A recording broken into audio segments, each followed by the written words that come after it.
Here's the problem, though. Harry has been going through a strange phase for some time, but today is the worst. You've undoubtedly heard rumors about some questionable things on little Leet Diana's birth certificate. But the most recent rumors go beyond a typo or misplaced title. There are rumors that Meghan may have committed a full-blown vanishing act, as evidenced by the fact that Harry's real name hardly appears on his own daughter's birth certificate. And that isn't a figure of speech.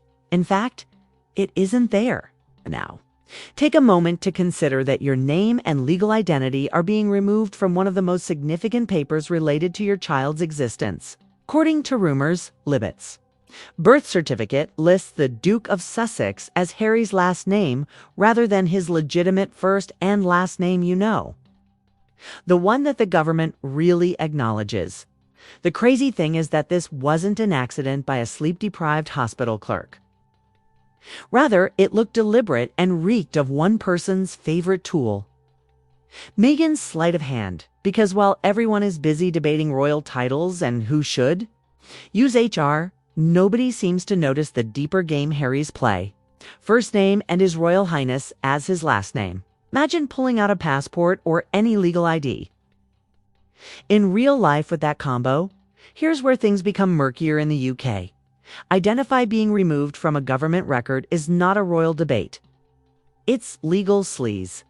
Titles like Duke are acceptable on documents, but legally you still need to use your real name. It's like listing John Smith underneath a doctor's form. It's adorable, but Harry's John Smith equivalent is gone, wiped clean. And the birth certificate was still issued somehow. When you think about it, this could not have been a simple error or even a spectacular royal uprising. Rather, it might have been a calculated move because, let's face it, you don't think Meghan knew what she was doing? Especially after you find out that she was navigating the legal, royal, and Hollywood worlds. Now, she's got a little piece of paper that might make it more difficult for Harry to claim legal rights over his own children. When Harry attempted to obtain British passports for Archie and Leet, the entire process stalled and he faced months of delays. When they asked why, they said that it was technical issues, but Harry knew something was wrong. Certificates are the foundation for everything, including passports, legal claims, custody disputes, and everything else. Without Harry's correct legal name on them, everything starts to fall apart quickly. I don't blame him. He was furious and even supposedly suggested using the name. In lieu, Spencer stated, yep, his mother's maiden name as a workaround. Imagine how desperate a real prince of the United Kingdom would be to file for his children's documents in the name of a family he was never formally a part of. That's the type of thing you do when you've reached a breaking point, and your last name suddenly loses all of its meaning. Wait, from my vantage point, this isn't just about names. It's about power, legal authority. So what's actually happening? Here, is it simply royal ineptitude, or is it something more deliberate? When you peel back the layers of this problem, it's difficult not to wonder how Harry got trapped in such a situation. Meghan may have just played a legal game of chess in which Harry's identity was the first piece off the board. And the ramifications are only now beginning to materialize because Meghan is out here playing three-dimensional chess with institutions. And let's be honest, she's good at it. She knows exactly which strings to pull and, more importantly, which strings to cut while Harry is fumbling around trying to get legal documents for his children. This isn't just a bureaucratic hiccup. It's personal. As a result, Harry is stuck with nothing left to hold on to. And let's not forget about those passport delays. It appears to be technical concerns on paper. But it doesn't take a genius to figure out what's going on. You can't just put a royal title where a legal name should fit and hope for the best. Verified birth certificates are required for British passport applications. It's no wonder they had to go to great lengths to make legal threats and attempt to raise the situation into a 24-hour emergency. Harry's true name wasn't on Lilith's paperwork. Service merely to get the paperwork going again.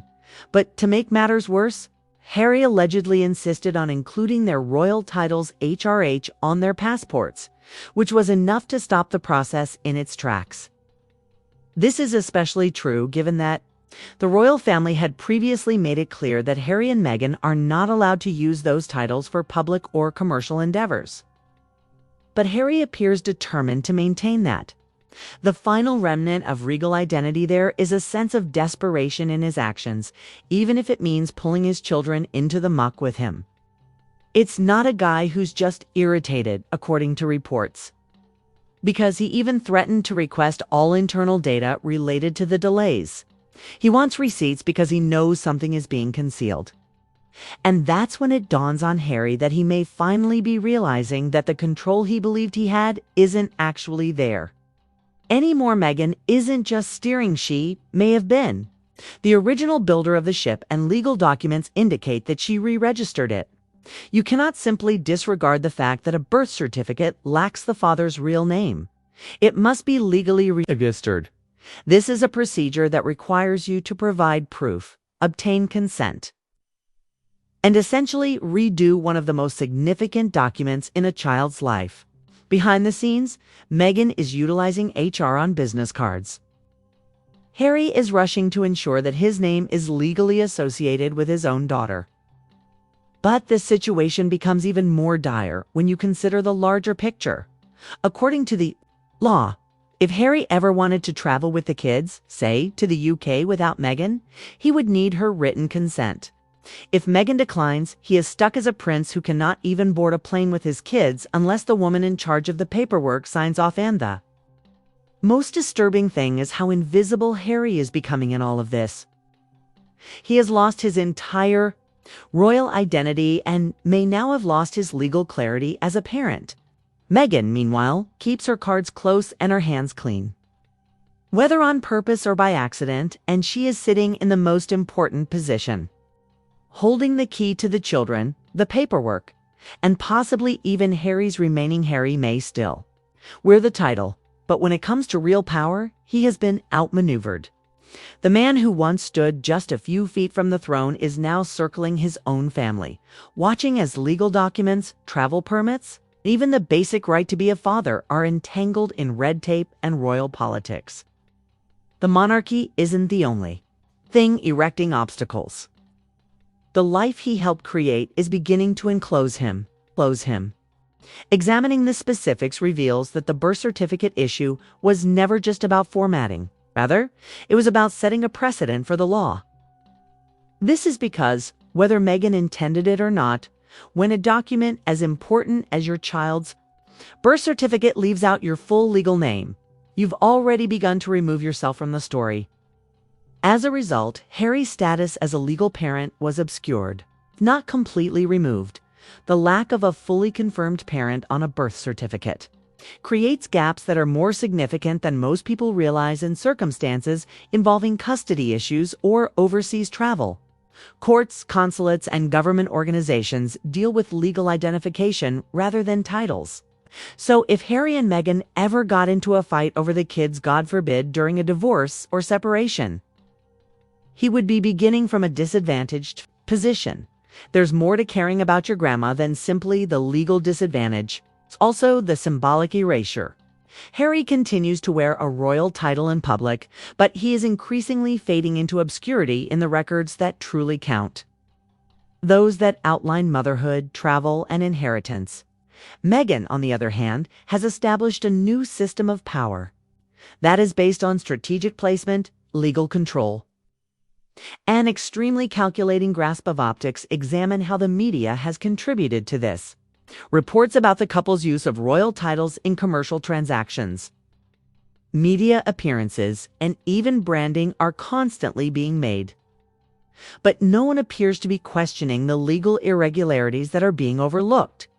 How does a man like Harry wind up presenting legal threats in order to obtain documentation for his birth certificate when there is no record of the father's true name, own children? It's all a distraction, concentrating on the drama on the surface, while the true power dynamics are quietly changing behind closed doors. Even more concerning is what would happen if Meghan chose to further distance herself from Harry.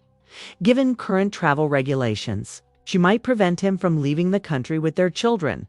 And since most custody laws, particularly in the U.S., favor the primary caregiver, She would be forced to fight from a position of weakness every time. Every time he enters a courtroom, passport office, or consulate, the same question will be asked: where's your legal standing? And don't forget about the registration. If that occurred, it indicates that someone realized something was amiss with the original document in the background and had to go back and correct the mistake. But by then, the damage had already been done. The trust had been damaged, and the deeper story had been revealed, had begun disseminating that tale. It's not about passports or birth certificates. Rather, it's about how easily a prince can become a bystander in his own life, and how someone who once stood for royalty now has to struggle to get his name on paper. It's about how, when used wisely, power can rule without a crown. Sometimes, all you need is a pen and paper, and the insight to understand precisely what names that should not be mentioned, asterisk.